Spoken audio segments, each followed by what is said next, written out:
네, 이제 최근에 시장을 바라보는 관점이 크게 두 가지가 있죠. 하나는 뭐냐면은 연준은 시장의 기대와는 다르게 금리를 계속 인상을 할 것이다. 연말에 3.5에서 3.75 또는 3.75에서 4 정도까지도 계속 인상을 할 것이고, 내년에도 그 인상한 폭이, 그 고점이 뭐 4% 이상 지속될 가능성이 많다, 이렇게 보는 입장하고, 아니다, 연준은 지금 블러핑 하는 거다, 괜히 폰만 잡고 있는 거지, 곧 금리 인하를 할 것이다, 이게 바로 최근 랠리의 어떻게 보면 핵심이라고 볼 수가 있죠. 근데 그거에 대해서 월스트리트 저널이 여러 가지 이제 기사를 쓰는데, 그 중에서 꼭 한번 볼만한 게 이제 그 제목이 뭐냐면은, 월스트리트이 배팅을 하는데 연준이 블러핑 하고 있다는 거에 배팅을 하고 있다. 그래서 이제 그 어떤 차트를 보여주냐면요. 자, 요거 빨간 거는 10년물 국채의 금리입니다. 이게 10년물 국채의 금리고요. 그다음에 파란 건 뭐 잘 아시다시피 페더럴 펀즈 레이트, 그러니까 연준이 정하는 기준금리, 정책 기준금리죠. 그러면 이제 과거로부터 어떤 일이 있었냐면은 10년물이 먼저 리드를 한다고 얘기를 해요. 즉 뭐냐면 10년물이 먼저 피크를 치고 떨어지기 시작하니까 연준의 정책금리도 떨어졌죠. 자, 그 다음에 또 마찬가지로 피크 치고 떨어지니까 한 대략 시간은 한 1년 정도 시간입니다. 대략 평균적으로. 마찬가지로 이 파란 게 또 떨어지죠. 그 다음에 이게 2000년 그때죠. 먼저 10년물이 또 쭉 떨어지니까 또 마찬가지로 그 페더럴 펀즈 레이트가 또 대략 1년의 시간을 두고 뚝 떨어지는 걸 볼 수가 있죠. 여기서도 그렇고, 여기서 빨간 게 여기까지 왔다가 파란 게 나중에 따라서 떨어지고, 가장 최근에 있었던 것도 보면요, 마찬가지로 10년물이 3% 정도까지 갔다가 떨어지면서 바로 이어서 또 대략 한 1년 정도 시간이 흐릅니다. 그 페더럴 펀즈 레이트가 또 떨어지는 거죠. 자, 그러면 지금 이제 지금 보면은 여기 좀 잘 보셔야 되는데, 여기가 이렇게 돼 있습니다.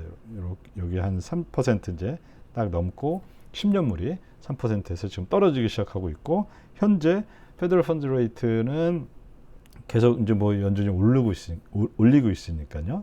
그러면 대략 뭐 1년 후에 보면은 이게 뭐 올라가다가 뭐 이렇게 떨어지지 않겠느냐, 뭐 이렇게 보는 거죠.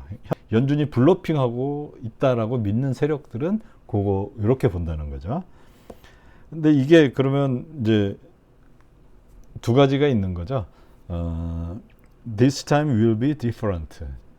이번에는 다를 것인가? 그거에 대한 답에 따라서 입장이 두 가지 상반된 입장이 있겠죠. 지금도 마찬가지에 하는 사람들, 그러니까 최근 랠리를 주도한 세력들, 또는 이분들은 연준이 블러핑하고 있어. 곧 금리 인상한다 그랬지만은 한때 100bps까지 인상한다고 했지만 75bps로 내릴 거고, 그다음 다음번 9월에는 아마 50 이 정도로 떨어질 거야, 이렇게 생각하는 사람이 있고, 또 하나는 아니야, 그 제일 유명한 격언이 있죠. 연준과 싸우지 말아라. Don't fight the Fed. 이렇게 두 가지 입장에 따라서 향후의 이 시장의 방향 또는 그 뭐 경기 이런 걸 보는 입장이 굉장히 다를 것 같습니다. 그런데 이 최근 랠리 또는 연준이 블러핑하고 있다라는 이런 생각을 했던 사람은요, 그런 세력들은 뭐에 근거하고 있냐면 페드 풋이라는 거. 페드가 풋을 사줬다는 거죠. 이게 뭐냐면, 풋이라는 건 뭐냐면 지수가 하락할 때 수익이 나는 거잖아요. 그러면 이 얘기 뭐냐면 어느 정도 하락, 그 증권이 뭐 S&P나 나스닥이 하락하면은 연준이 구해주러 나섰던 경험이 있죠. 이걸 또는 페드 피벗, 그러니까 연준이 이렇게 행동을 하다가 갑자기 방향을 바꿔서 다른 방향으로 가는 것, 이렇게 부르기도 하는데요. 이게 언제부터 시작이 됐냐면 80년대부터 시작이 됐어요. 그래서 이때부터 그때 연준 의장이었던 그린스펀의 이름을 따서 그린스펀 풋 이렇게도 부르는데요. 대표적인 게 87년 블랙 먼데이 때 어마어마하게 갑자기 주가가 떨어졌었는데요. 이때 또 그 금리 인하했고요. 98년 LTCM이라고 롱텀 캐피탈 펀드가 러시아 때문에 굉장히 어려져서 도산했을 때 그때도 또 그랬고, 또 2000년 초 닷컴 버블 때도 그랬고, 그다음에 2008년 버냉키 때도 그랬고, 뭐 많죠. 아까도 보면은 대표적인 게 2019년에 있었던, 요때 있었던 일, 또는 2020년에는 아예 이제 0으로 더 갔지만 2019년 말부터 이게 이미 진행이 됐었던 거죠. 그래서 이번에도 파월이 마찬가지로, 선배들과 마찬가지로, 그리고 또 파월은 또 2019년에도 그때도 그 2020년 19년에도 이제 그런 전적이 있으니까요. 금리를, 인플레이션 잡기 위해서 지금 금리를 올린다고 얘기는 하고 있지만은 사실은 이거 곧 금리 인하로 가거나 아니면은 금리 인상폭을 굉장히 줄일 거야, 이렇게 얘기를 하고 있습니다. 자, 그러면 연준은 어떤 생각을 하고 있느냐? 연준을 대표하는 각 지역 은행의 여는 총재들이 있죠. 그 사람들의 생각은 어떤 거냐? 이거 굉장히 중요하겠죠. 왜냐하면 이 사람들이 직접 그 투표를 하니까요.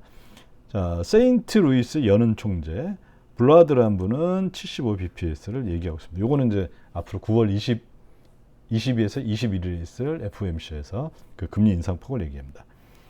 그 다음에 이게 사람마다 다른데요. 캔자스시티 여는 총재 에스터 조지라는 분은 지금까지 금리 인상을 많이 했다. 많은 금리 인상을 했다.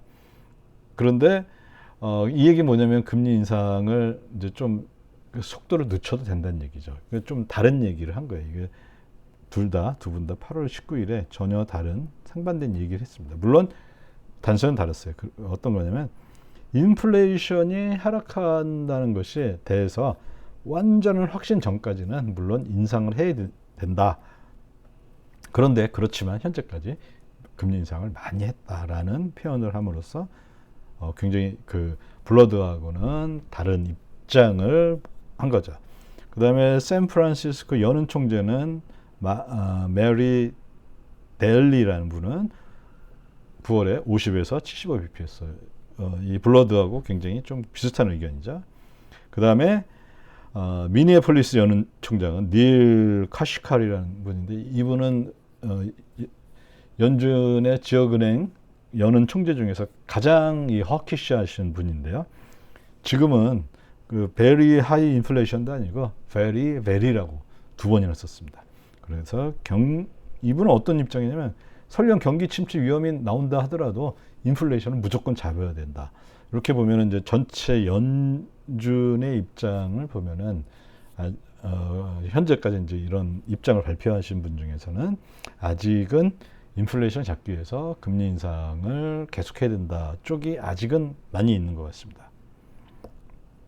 그 다음에 연준의 입장을 얘기할 때 반드시 짚고 넘어갈 사람 중에 하나가 빌 더들리라는 분입니다. 지금은 이제 연준에서 나와서 프린스턴에서 이제 교편을 잡고 계신 분인데요. 이분은 전 뉴욕 여는 총재였어요. 그러니까 굉장히 셌던 사람이죠. 그러니까 파월의 의장이라면 이 사람은 바이스 체어니까 부의장까지 했던 분인데요. 이 사람이 이제 또 월스트리트 저널에 기고하면서 파월을 비판을 합니다. 아주 최근 일이죠. 1년 전 잭슨홀 미팅에서 파월이 뭐라고 얘기했냐 하면서 1년 전 일을 소환해내면서 이번 잭슨홀 미팅에서는 이런 걸 얘기해야 된다라고 주문을 하는데요. 아주 제일 그 파월의 뼈아픈 부분을 건드립니다. 너 그때 인플레이션 일시적이라며 너 그랬잖아. 그리고 임금 상승이 높은 인플레이션으로 이어질 증거가 없다는 등 뭐 인플레이션이 일시적이다라고 얘기했잖아 라면서 파월의 그 감추고 싶은 흑역사를 드러냅니다. 그러면서 이 빌 더들리는 뭐라고 얘기하냐면은 이번 잭슨홀 미팅에서 파월이 해야 될 일 세 가지를 딱 정해줍니다. 너 이거 반드시 확실하게 시장에 알려야 된다. 뭐라고 하냐면, 첫째, 지금 높은 인플레이션하고 아주 타이트한 고용시장에 이게 그냥 없어질 게 아니라 이거 모멘텀이 계속 살아있다. 이런 환경이라는 거를 반드시 시장에 천명을 해야 되고, 그래 따라서 굉장히 긴축적 통화 정책을 앞으로 계속 써야 되는 거, 요것 이 긴축적 통화 정책이 필요하고, 그다음에 그건 언제까지 할 거냐? 연준의 목표는 2% 인플레이션입니다. 장기적으로 봤을 때요. 이게 충분히 그리고 오래 달성될까지 지속적으로 2% 인플레이션 목표를 위해서 긴축적 통화 정책을 할 것이다 라는 것을 명백하게 천명을 해라, 아주 강력한 주문을 내고 있습니다. 그 제목이 뭐냐면 이 빌 더들리가 쓴 그 칼럼의 그 제목이 뭐냐면 Powell will face a tough audience. 아주 그 힘든 이 청중들을 만나게 될 텐데요. 잭슨 홀에서 만나게 될 거다, 이렇게 얘기를 하고 있습니다. 그리고 계속 더들리는 이제 어떤 얘기를 하냐면은, 중요한 것은 50 bps냐, 75 bps냐, 100 bps가 아니라는 얘기를 하고 있습니다. 50 bp 이하, 거기에 뭐 정확하게 50 bps 이하는 아닌데요. 그러니까 작은 수준의 금리 인상 이렇게 되는데, 제가 봤을 때는 50 bps 이하인 것 같아요. 이걸 하더라도 최후에 가는 그 최후의 금리가 있겠죠. 즉 최후의 금리가 뭐 예를 들어 4%가 될 수도 있고 5%가 될 수가 있는데, 고점을 낮추는 것은 아니다라는 것을 분명히 해야 된다, 요 얘기를 하고 있습니다. 그러면서 사례를 들었는데요.